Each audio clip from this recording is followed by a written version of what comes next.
wa ala alihi wa sahbihi wa mawalah la haula wa la quwwata illa billah.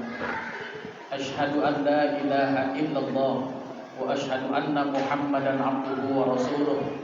Allahumma salli wa sallim ala sayyidina wa nabiyyina wa syafi'ina wa maulana Muhammadin wa ala alihi wa sahbihi ajma'in. Amma ba'du. Hadratil mukarramin, para alim ulama, para ustaz, para asatidz, segenap pengurus Masjid Bait Al-Quran Sawangan Village, hadirin jamaah salat Isya, salat sunat tarawih yang dimuliakan Allah. Puji serta syukur mari sama-sama kita panjatkan kehadirat Allah Subhanahu wa taala. Teriring salawat dan salam senantiasa Allah limpahkan, Allah curahkan kepada baginda Nabi besar Muhammad sallallahu alaihi wasallam, pada para sahabatnya, keluarganya, kita termasuk pengikutnya. Mudah-mudahan kita semua mendapatkan syafaat dari baginda Nabi Yuna Muhammad sallallahu alaihi wasallam. Bapak Ibu hadirin yang dirahmati Allah, ada dialog antara seorang supir dengan bosnya. Kata sang bos, "Jang, mobil dicuci." Kata si Ujang, supir, "Enggak usah dicuci bos, nanti juga kotor lagi. Apalagi musim hujan, mahal-mahal dicuci, kehujanan kotor lagi."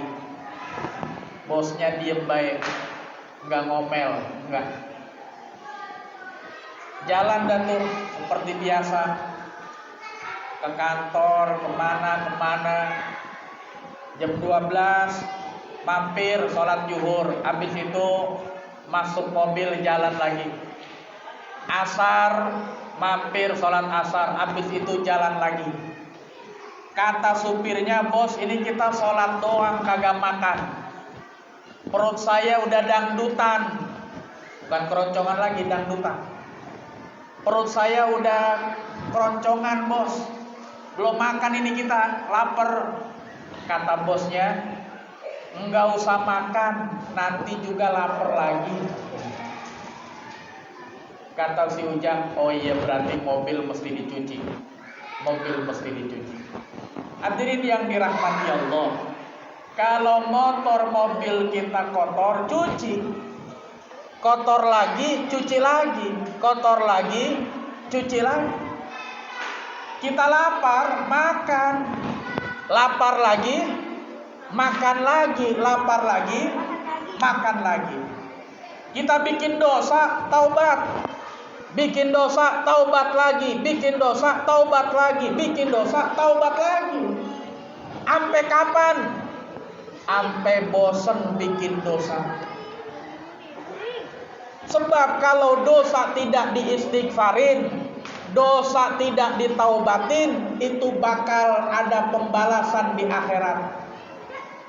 Dan salah satu yang bikin kalau kata bahasa bocah sekarang, akibat dosa itu adalah diantaranya bikin suwe.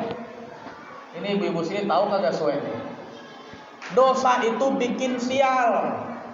Apa kesialan paling tinggi daripada dosa? Mohon maaf, menjauhkan rahmat Allah.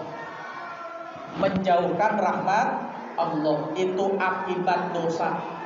Menjauhkan rahmat Allah, menjauhkan kita dari ibadah kepada Allah. Kita bukannya nggak bisa baca Quran, bisa. Tapi kenapa nggak baca Quran? Bukan kitanya yang nggak mau, Qurannya yang kagak mau dibaca sama kita. Kita bukannya nggak bisa bangun malam tahajud, bisa. Tapi kenapa nggak bangun malam? Allahnya nggak pengen kita deketin.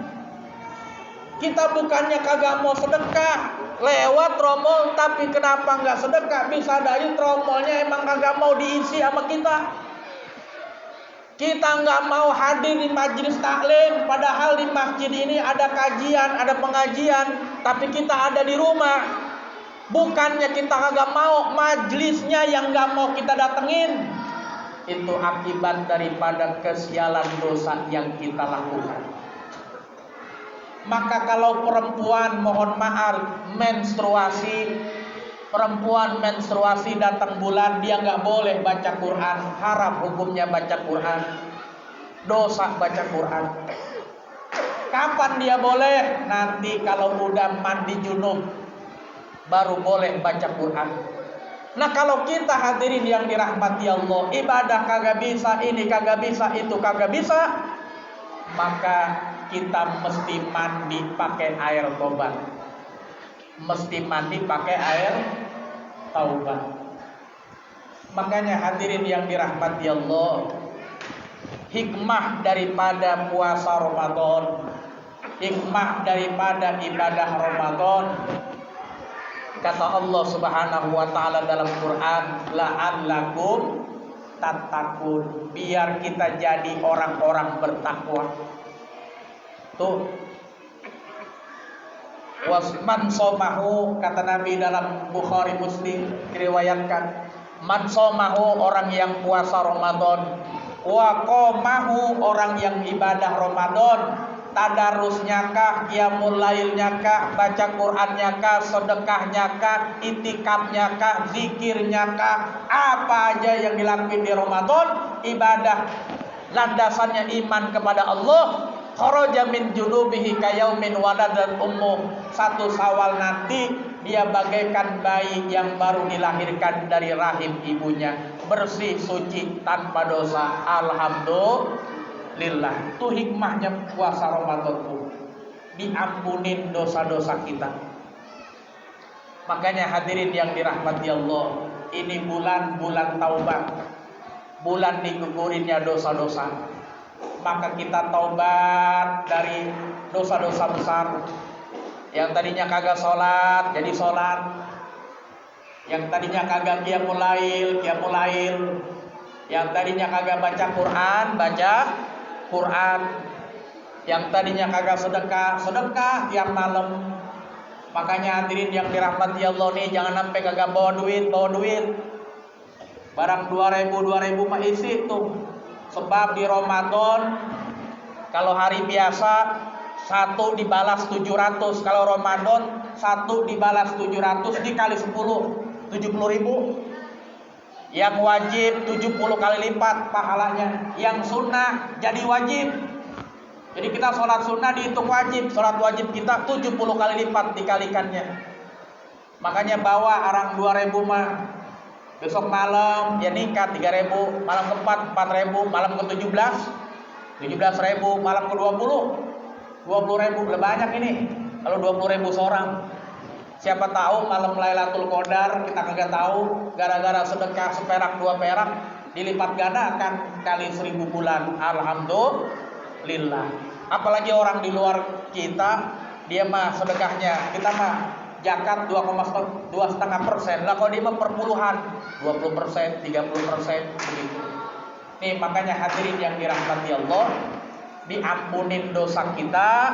Kalau udah diampunin dosa kita, badan kita enak dipakai buat ibadah, enak dipakai ibadah. Jadi kalau kebanyakan dosa, keberatan dosa, ama ibadah males. Emang udah begitu, ama ibadah males. Truk, lihat Pak, truk di tol, adanya di kanan, di tengah, apa di kiri? Di mana truk? Yang benar. Truk, badan kita kayak truk, muatannya kebanyakan beban. Truk kebanyakan muatan, jalannya di mana? Enggak di kanan, jalur cepat, jalur kanan Pak.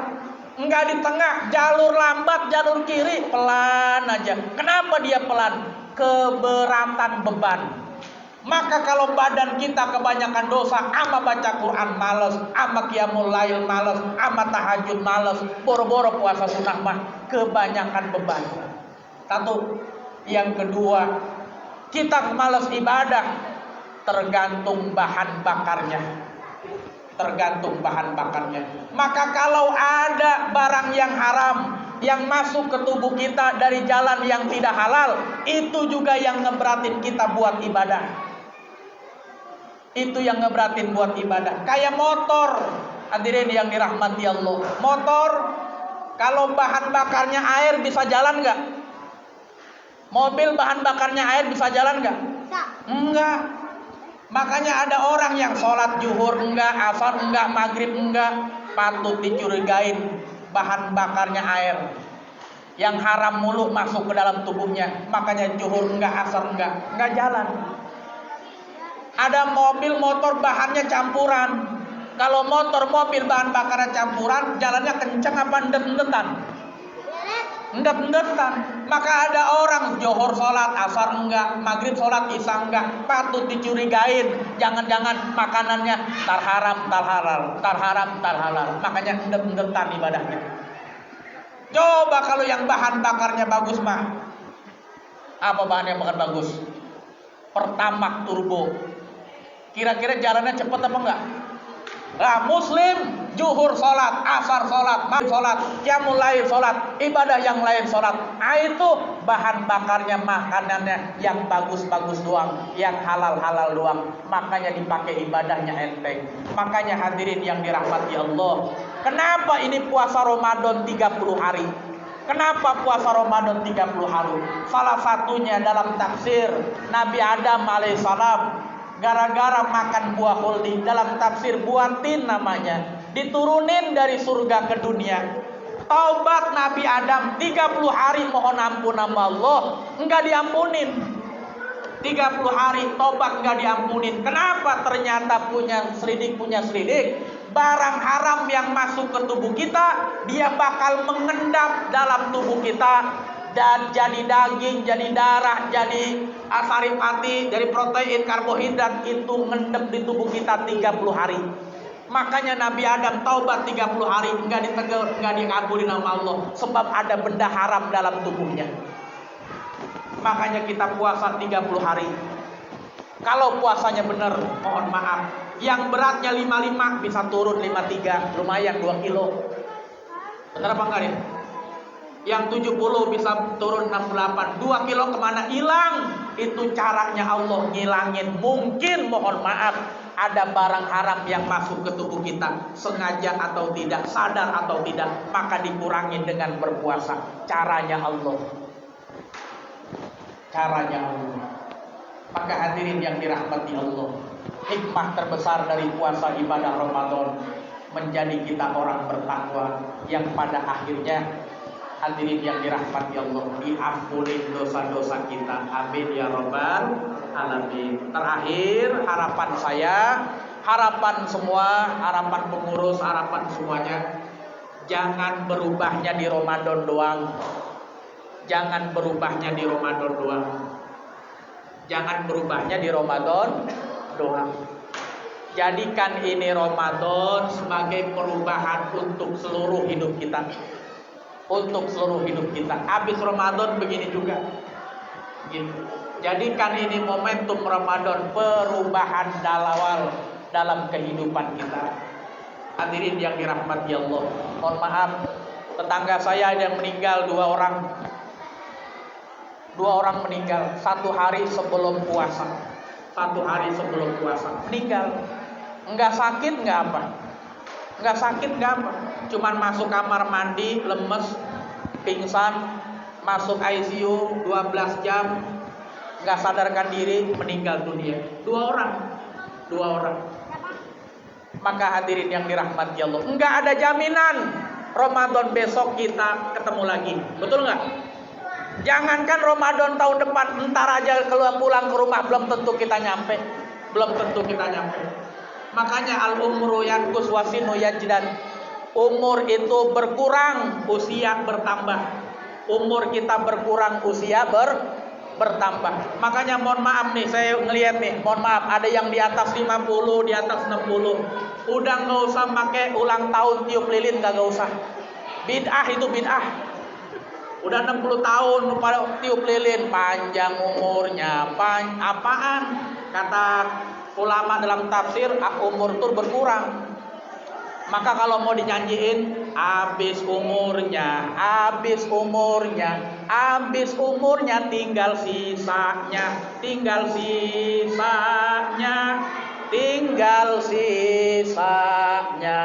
tinggal repotnya, tinggal matinya, tinggal ajalnya di mana aja dan kapan saja, lagi apa aja. Besok kalau ulang tahun nyanyiin begitu.